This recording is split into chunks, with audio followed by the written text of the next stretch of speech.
it's not that difficult.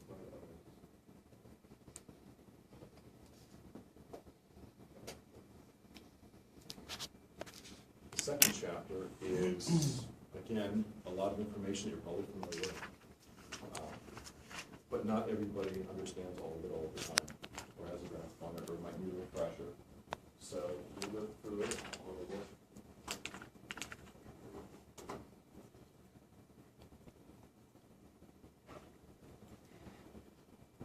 A couple of things. First of all, Saturday you have tests, right? Chapter 1 and 2. I'm sure you said she's going to get a study guide for you for that. It's pretty straightforward. It's not terribly difficult. So we'll take that. We'll be here at 9 o'clock on Saturday.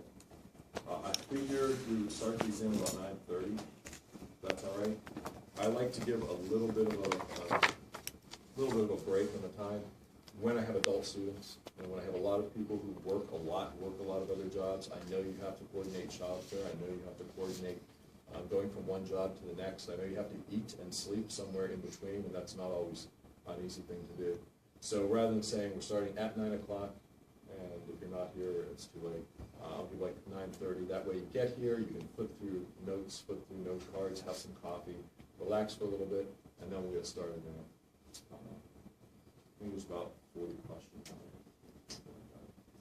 It's all multiple choice, and it's the one that came with the program, so it's not terribly difficult. So you'll be fine with that. What I will tell you is, in looking through the syllabus, there are going to be days like today where we're probably going to get through the material a little bit faster. So I might start on some stuff for the next lecture. And then there'll be other days where I might take more than time allotted. Cardiovascular section, for instance. You know, that usually takes a little more time to get through the cardiovascular system. People will actually understand it and want to understand it. So the syllabus is pretty close to what we're going to do. Just understand there might be a little bit of fluctuations here and there. On Saturday, we're still going to do the biochemistry stuff. We're still going to do cell biology stuff, and I think the tissue stuff. But we'll probably start a little bit of that tonight. A little bit, maybe not biochem, but maybe things you are a little more familiar with, like metabolism. You've heard of metabolism, you know about metabolism. All right, so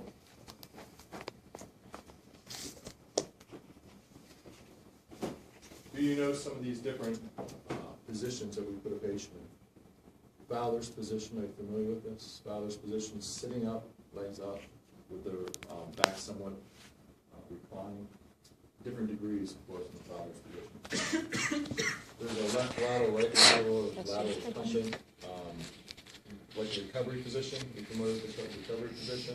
Why do we put patients in a recovery position? Don't say recovery. First of all, are they breathing? Yes. We're not going to put somebody in a recovery position who's not breathing. They might be unconscious, but they're breathing. So why would we put somebody in that particular position? Lying down on the floor, of course. In case they aspirate.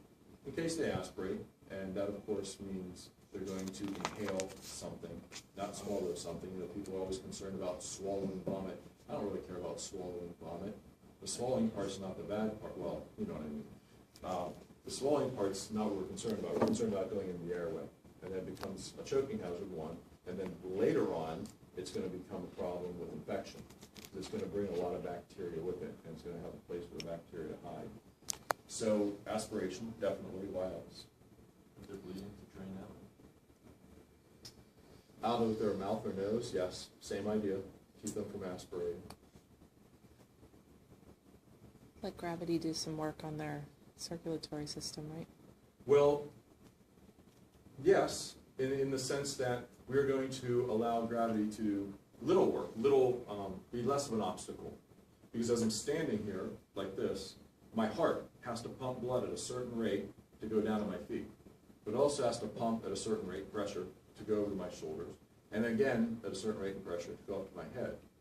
Now, how does it keep track of all that? Well, of course, we have sensors throughout the body that decide, is there enough pressure going up? Do we need to vasoconstrict? Do we need to increase the velocity, increase the pressure, vasodilate?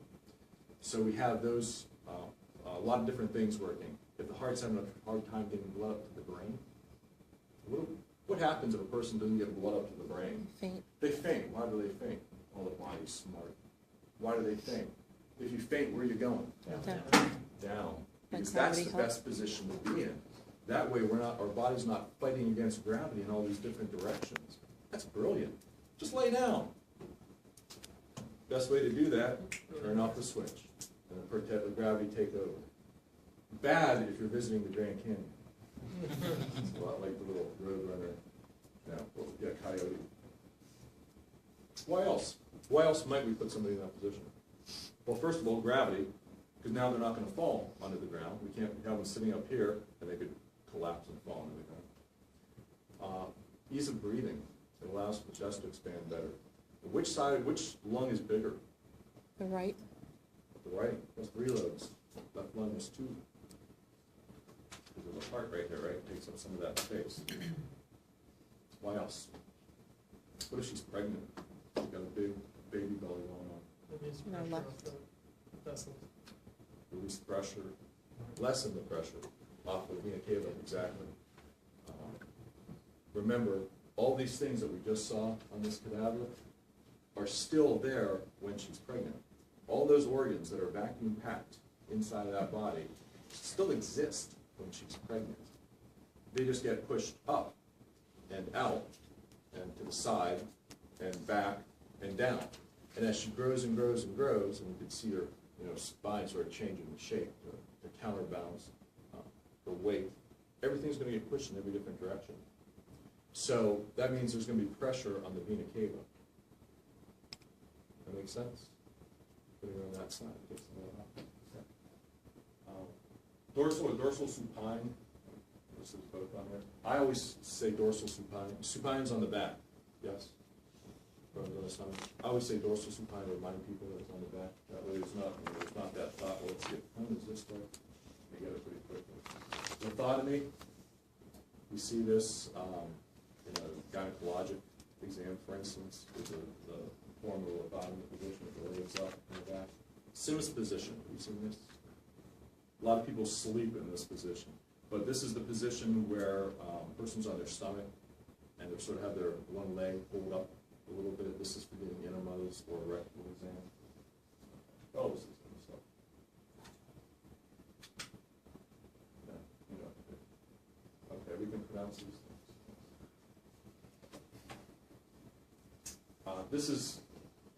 This is a nice way that Bruce Colbert has done this before, and actually I've always described the directional terms of the body in a very similar way. When people are first learning about medicine and they don't have the experience that you have, and they hear these directional terms, it is as confusing to them as it was to you when you learned north, south, east, and west way back in the 3rd grade. Back then, you sort of knew that north was up, south was down, east was that way, west was that way. And on paper, it wasn't terribly difficult. But then somebody would say something to you like, we're in New Jersey, so we have to drive west to get to East Philadelphia. And if and the 3rd grader such you think, wait a minute, that doesn't make any sense at all. Why would we go west to get to east? Now you understand it. Of course, because you've used these terms so much, it makes sense. Well, again, I think you're going to be in a much better position, but a lot of times students have difficulty understanding this, and I say, don't freak out, don't get concerned that you don't understand all of this right now. Right now, it's just a memorization, but the more you use it, the better you'll get with it. But you have to know them, because a lot of times actually all the time, we'll use these directional terms throughout the body, and we'll have organs with these directional terms in them, so.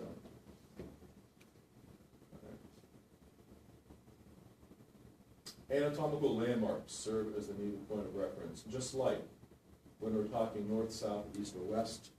If I asked you where the mall was, and you told me 4 miles, that doesn't help me at all, because I need to know 4 miles from what? 4 miles from here, 4 miles from my house, 4 miles from your house, and 4 miles north, south, east, or west. So we still have to use reference points, and we do. Anatomical position, are you familiar with anatomical position? What is anatomical position? Just like this, right? This is anatomical position. And the reason we have this is our benchmark. until we find out otherwise, we assume it's always like this, right? This is the front of the arm, this is the back of the arm, the front.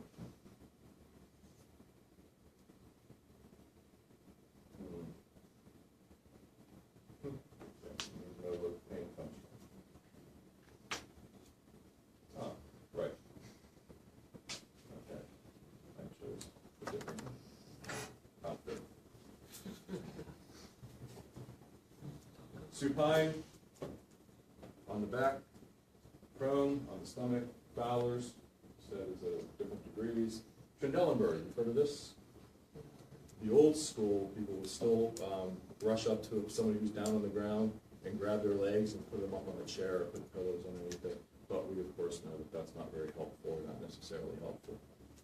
So Trendelenburg is used as often. Reverse Trendelenburg is just that, for their head more elevated. We'll use Trendelenburg position in surgery sometimes, if we're doing something in the lower abdomen, and if the person is especially large. It's easier just to have them backwards a little bit, with their head down. Moves everything towards their head. Like that. Okay. Everyone's familiar with these? You've seen these before? You've memorized these before? You probably had it on a test before? Okay, well, you'll probably have them on a test again. I don't know that for sure. A lot of good pictures of people. All right, let's do a couple of, before we do this, I would rather go with this first. Body planes, before we get into directions too much. The body plane is an imaginary line drawn through the body. I know I'm a little bit ahead.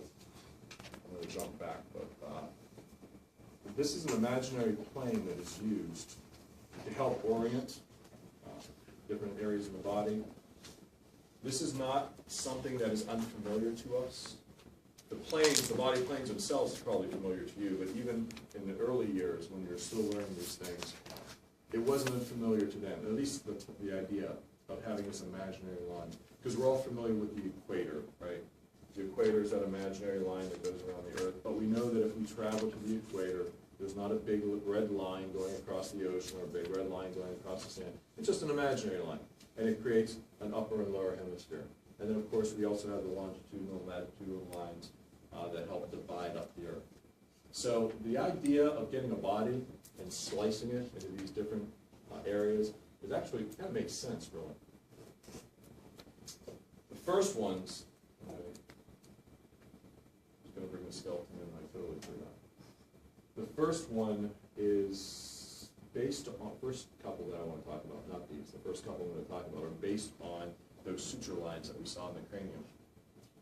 Why does the cranium have those suture lines? If we peeled our skin back, we went around the clasp and took a knife and just peeled this area back, and we looked at the cranium underneath, we would all see these same, very similar suture lines going across our skull. Why are they there? Babies. Babies put them there. No, for them to come out. When we were babies. Yes. When we were babies. Because these are joints, right? Now, most people think of a joint, they think of the elbow, they think of fingers, muscles. Good.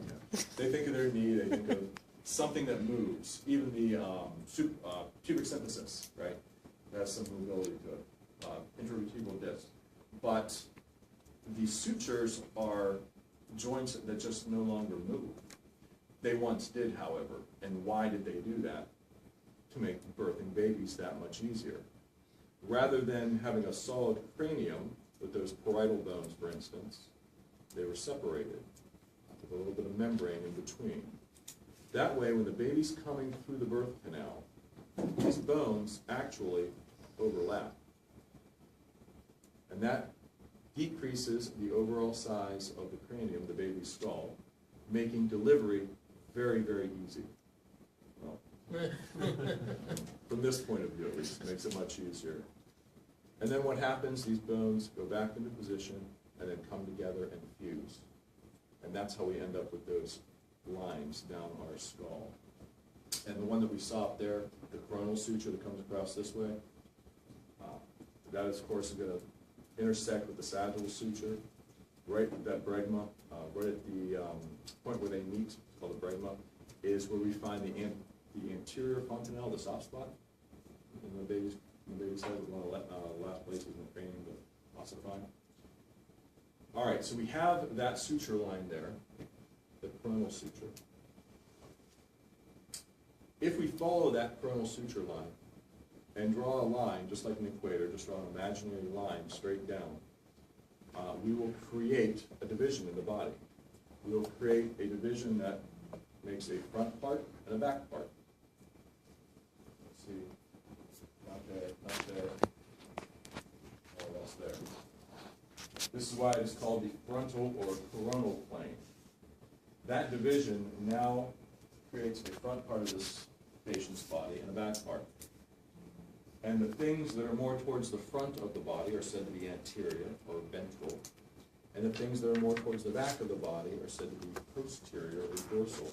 And I strongly recommend you know all that terminology. Make sure you know that anterior and ventral mean the same thing, posterior and dorsal mean the same thing. Because what will happen when you start studying neurology, and get into neurology, and they start talking about the dorsal root ganglia, the ventral root ganglia, you want to make sure you understand which is in the front, which is in the back. Things that are more towards the front are anterior, things that are more towards the back are posterior. Okay. The next suture line that's very important when it comes to these is the sagittal suture, and that's the one that comes right down the middle this way. Separates the two parietal bones of the cranium, the mirror image parietal bones. And what that does, if we make this plane follow that suture, is it creates basically a right and left side of the body. So we can call that the sagittal plane. If it's right down the middle, we can specify and say mid-sagittal plane. If it is parallel, but runs right down here, it's still a sagittal plane because it follows that sagittal suture. It's just not right down the middle. So mid-sagittal means the same thing as sagittal. They have median here. Median means the same thing as mid-sagittal. Or if somebody still calls this a sagittal plane, it still makes sense. It's still correct. We've created this, in this case, the mid-sagittal plane right down the middle. And we see that things that are nearer that midline, we say are medial, and things that are further away from that midline, we say are lateral.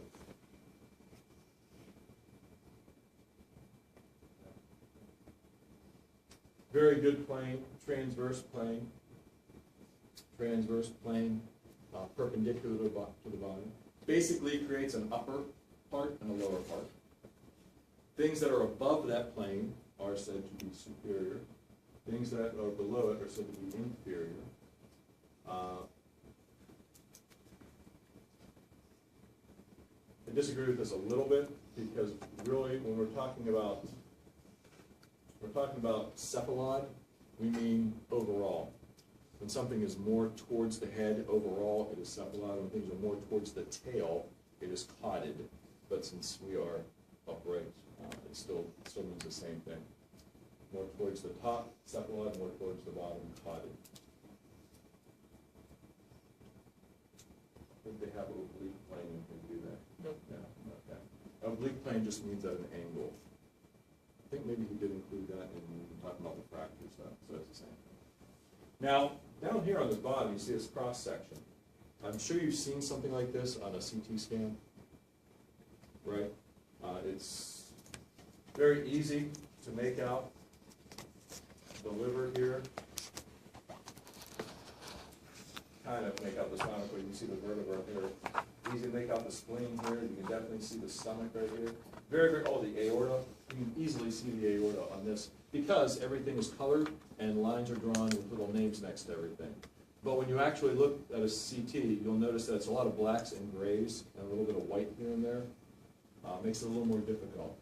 Just takes practice. Once you start to recognize landmarks, it gets a lot easier. I'll tell you this though. One thing that makes it really easy from the start is knowing the position the person is in. So when you're looking at a CT, unless they tell you otherwise, you're looking up the patient's feet with the patient on their back. Does that make sense? So usually, if this were like a CT, it would be upside down. You see the vertebra on the bottom. and you'd be looking up the patient's feet. You'd be looking cephalot, unless they tell you otherwise.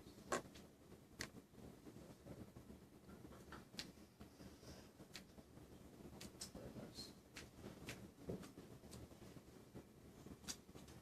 We know about X-rays. We know about computerized tomography, the CT or the CAT scan, the enhanced one. MRI, magnetic resonance imaging, using magnets. This is the order that we use when we're examining a patient. Typically, go X-ray, then CT, then MRI, because of cost, right? An MRI machine costs a little over $1 million each, so hospitals don't often have a lot of them lying around, and of course they have to make up the cost of that, so a little more expensive. Although now I think anybody who goes to the ER with a head injury gets an MRI, right? It's common.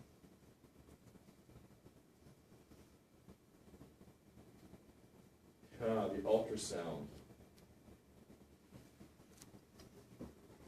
With the baby. When it comes to ultrasounds, there's a lot of confusion, especially people who really don't understand the science, who really don't understand medicine. They ask a lot of questions, like, why wasn't this defect? Why didn't it show up on an ultrasound? Or why can't you tell from looking at it if it's a boy or a girl, or what color eyes it has? Just because it's not X-ray vision. And for some reason, people think that it is. And I describe it this way.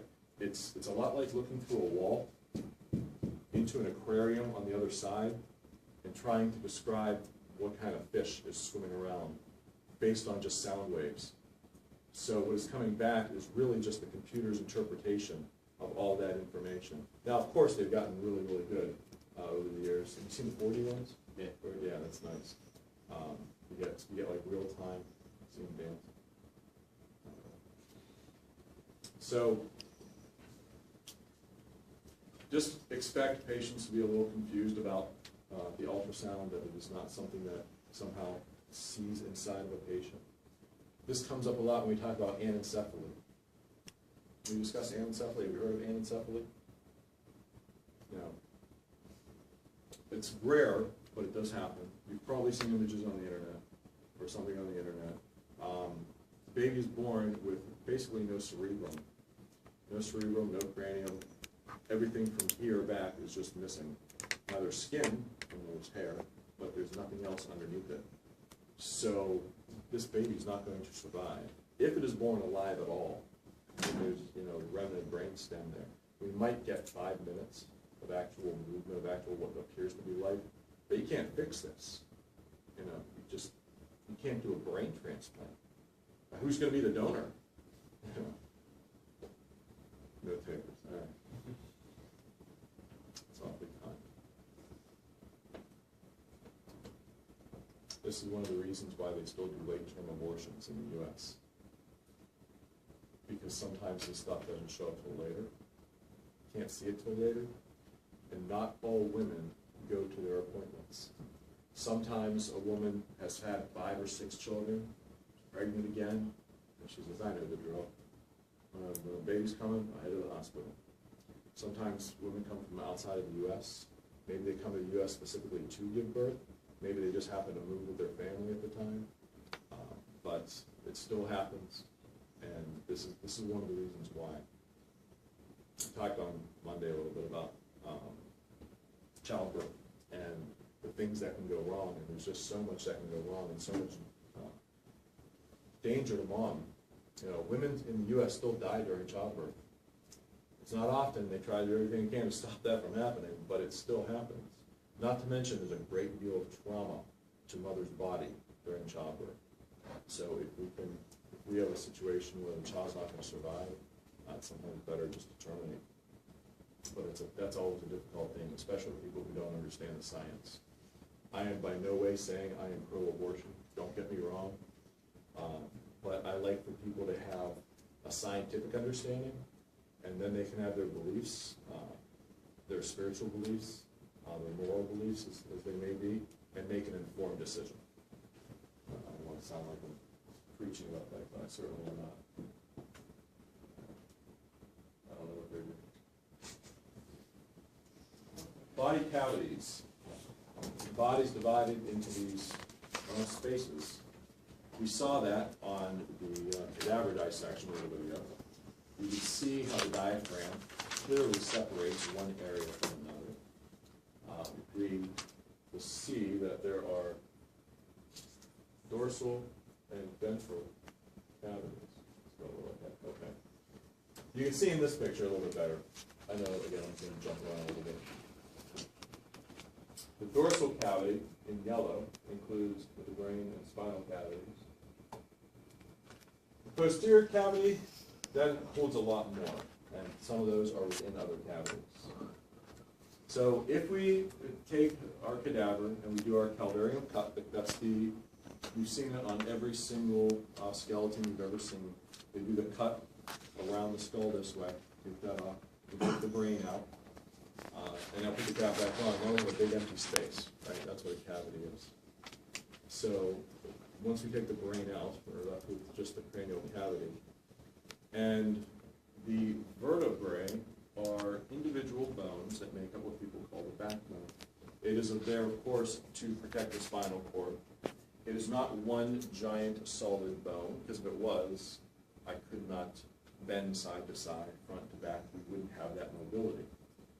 That's why we have intervertebral discs.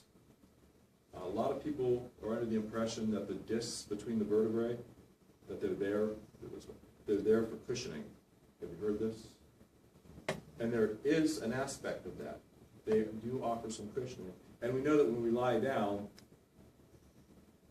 there's some expansion there, which is why we're taller when we lie down or when we go to space. But as we're standing up, because of gravity pulling everything down, there's going to be a little bit of smashing of those intervertebral discs. But those discs allow a little freedom of the vertebra on top of, or each vertebra on top of one another. So that when one moves this way a little bit, the one on top of it can move this way a little bit, the one on top of that can move this way a little bit, the one on top of that. And that allows us to bend side to side or front to back. That's why they're not just sandwiched right on top of each other. They want to have a little bit of give. And then, of course, that vertebral foramen, the space that goes down through is where we have our spinal cord that protects our spinal cord. You see the spinous processes off of the vertebrae sticking out the back. There are transverse processes that stick out on the other side as well. And this all adds to protection and gives us really good anchor points for the tendons for the muscles and, of course, the ligaments, so that we can stand back up and bend over or whatever. All right, you'll notice that the cranial cavity and the spinal cavity are the same color. So if we took that spinal cord, tore it out through the vertebral canal, all the way up through the vertebral foramina, plural, and we'd be left with a big empty space for a tube, but it has to go up and meet the brain somewhere. And the cranium, the backbone of the cranium, the occipital bone, has a very large hole in it, called the foramen magnum. It's actually underneath. And this is where the spinal cord goes up and meets the brain. It goes up to the brainstem, of course, connects to the brain. So that's why when you see the cranial cavity and the spinal cavity is shaded in the same color like this, it's because it is one giant cavity. They are at least in communication. Now that's important for you to understand, because we have a fluid that circulates around our brain and around our spinal cord to deliver nutrients. You heard of this, cerebrospinal fluid, CSF? CSF, you know at least that name, right? You know those abbreviations. If we suspect that a patient has some sort of infection in the linings of the brain, we can see this in the white blood cell presence in the cerebrospinal fluid, as well as a pathogen perhaps in the cerebrospinal fluid, or even blood in the cerebrospinal fluid. But rather than drill through the cranium and risk disrupting the brain to test this fluid, where do we get it from? Spine. Right? We go down here and we stick a needle in and then just drip, drip, drip the fluid, which hopefully will come out clear. This is the same fluid that circulates around the brain, circulates down around the spinal cord. That's why we can check for problems up here by getting fluid from down here. Make sense? And when you see it like this, of course, I hope it makes sense. It should make sense. The thoracic cavity, pericardial cavity, abdominal cavity, pelvic cavity, all parts of the ventral cavities. The thoracic cavity is bordered anteriorly by the bones of the sternum, the ubrium, body of the sternum, xiphoid process. The thoracic cavity is bordered laterally by the ribs. It is bordered posteriorly by the vertebrae, and it is bordered inferiorly by the muscular diaphragm. In the thoracic cavity, of course, we're going to find the lungs and the heart and the great vessels. Then we have the pericardial cavity, which is where, needless to say, the heart is located within the thoracic cavity. We'll talk more about that when we get to the cardiovascular system. We'll talk more about some of the linings when we get to the cardiovascular system. Below the thoracic cavity, we have the abdominal cavity. And below the abdominal cavity, we have the pelvic cavity. But there is no clear structure that separates the abdominal cavity from the pelvic cavity. This is why you often hear people just refer to that area as the abdominal pelvic cavity. It makes it easier, quite frankly. There we are. Nasal, buccal, orbital, buccal in the cheek. Buccinato, you also hear combining word for cheek. All right, here we go.